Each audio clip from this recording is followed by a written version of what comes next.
Naruto universe के what if series के इस वीडियो में तुम्हें आज ऐसे ऐसे व्हाट इफ मोमेंट देखने को मिलेंगे जिसे तुमने कभी सोचा भी नहीं होगा। तो सबसे पहले तो क्या तुम्हारा फेवरेट कैरेक्टर, चाहे वो इटाची हो या कोई और, क्या वो इन टॉप 4 सबसे खतरनाक डोजुत्सु से बच सकता है? कामुई। अगर सामने वाला काकाशी या ओबिटो हो तो मार पाना लगभग नामुमकिन है। ये जुत्सु यूजर को खुद को या किसी को भी दूसरी डायमेंशन में भेजने की पावर देता है, मतलब अटैक करो भी तो वो छू भी नहीं सकते। नंबर 3 रिनेगान। ये सिर्फ आंख नहीं बल्कि ईश्वर की ताकत है। यूजर 6 अलग अलग पाथ्स की पावर यूज करता है, जिसमें सोल निकालना, लोगों को जिंदा करना और पूरे शहर तबाह कर देना भी शामिल है। Number 2 eternal Mangekyo Sharingan. ये शारिंगन का अल्टीमेट वर्जन है। इससे यूजर अमातेरासु, त्सुक्योमी और सुसानु जैसी खतरनाक तकनीकों का इस्तेमाल कर सकता है। इसके अलावा ये आंखें कभी बंद नहीं होती, यानी असीमित ताकत। Number 8 Rinne Sharingan. ये सबसे पावरफुल डोजुत्सु है। इससे यूजर पूरे वर्ल्ड को इन्फिनिट त्सुक्योमी में डाल सकता है, जिससे हर कोई सपनों की दुनिया में फंस जाएगा। इसे हराने का तरीका लगभग नामुमकिन है। तो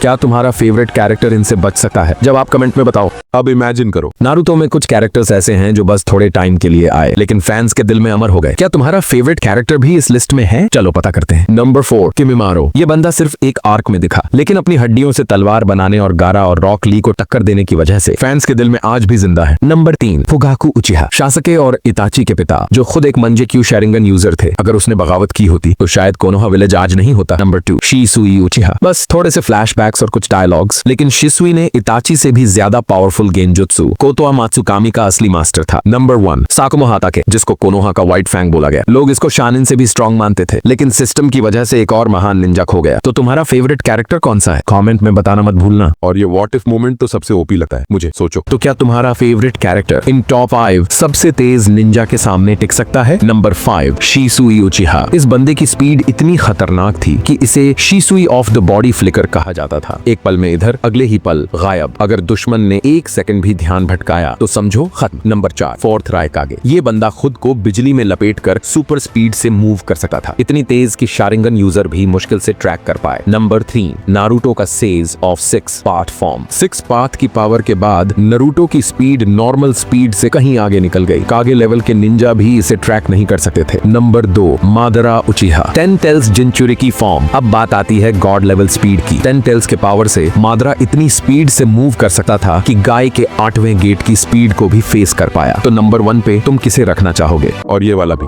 क्या होता अगर मिनाटो के पास ककाशी की तरह मांगेक्यू शारिंगान होता, बट एक आंख में नहीं बल्कि दोनों आंखों में? देखो, मिनाटो पहले से ही फ्लाइंग राइजन और सुपर ह्यूमन स्पीड का मास्टर था, जिसकी वजह से वो रायकागे से भी तेज था। अब सोचो, अगर उसके पास मांगेक्यू शारिंगान होता तो वो क्या क्या कर सकता था? सबसे पहले उसकी रिफ्लेक्सेस पहले से ही लाइटनिंग फास्ट थी, लेकिन शारिंगन की प्रेडिक्शन एबिलिटी के साथ वो किसी भी अटैक को सेकंड्स में काउंटर कर सकता था। मतलब वो किसी भी दुश्मन को मारने से पहले ही उसकी हर मूव देख सकता था। अब असली सवाल, मिनाटो का मांगेक्यू स्पेशल एबिलिटी क्या होती? सोचो, अगर उसका मांगेक्यू स्पेस टाइम से जुड़ा होता और वो किसी भी चीज को बिना कुन्नाई के टेलीपोर्ट कर सका, यानी बिना किसी लिमिट के वो खुद को और दुश्मनों को रियलिटी से बाहर फेंक सकता था। और अगर उसने इटर्नल मांगेक्यू अनलॉक कर लिया भाई, तब तो वो सुसानो भी यूज कर सकता था। इमेजिन करो, मिनाटो की सुपर स्पीड, सुसानो की डिफेंस मिलकर नारुतो यूनिवर्स का सबसे अनअचेबल फाइटर बन जाता। तो अब तुम बताओ, क्या मिनाटो इस फॉर्म में मादरा उचिहा को हरा पाता? मैं यकीन के साथ कह सकता हूँ, यह व्हाट इफ मोमेंट तुम्हें जरूर पसंद आएगा। क्या होता अगर उचिहा मैसेकर की रात इटाची ने अपनी तलवार नीचे रख दी होती और अपने पिता के साथ मिलकर कोनोहा के खिलाफ बगावत कर दी होती? भाई, उचिहा आधे गांव को ही निपटा देते। एक से एक ओपी शारिंगान यूजर, जिनमें फुगाकू। उचिहा खुद शारिंगन की असली ताकत जानता था। अब इमेजिन करो, अगर उचिहा विद्रोह करते तो मिनाटो जिंदा नहीं था, होकागे बुढ़े हो चुके थे और बाकी गांव शारिंगान के खिलाफ खड़ा भी नहीं हो सकता था। अगर इटाची नरसंहार नहीं करता तो वो अपने पिता के साथ खड़ा होता, मतलब अब वो कोनोहा का दुश्मन बन जाता। भाई, उचिहा पूरे वर्ल्ड में अपनी नई उचिहा लैंड बना सकते थे। अगर उचिहा कोनोहा को हरा भी देते तो ओबिटो चुप नहीं बैठा, वो खुद आकर उचिहा को ठिकाने लगाता और पूरा उचिहा फिर से वही गलती करता जो पहले की थी, एक दूसरे को मारना। अब क्योंकि इटाची कभी अकात्सुकी में नहीं जाता तो शायद कोई और उसकी जगह लेता और पूरी कहानी बदल जाती। नागाटो का प्लान और भी जल्दी शुरू होता और शायद वो बिना इटाची के पहले ही कोनोहा उड़ा देता। अगर इटाची नरसंहार नहीं करता तो या तो कोनोहा तबाह हो जाता या उचिहा फिर से धोखा खाकर मिटा दिए जाते। और अगर उचिहा जीत भी जाते तो भाई दुनिया में सबसे बड़ा टेररिस्ट क्लैन उचिहा ही होता। अब बताओ, इटाची सही था या गलत?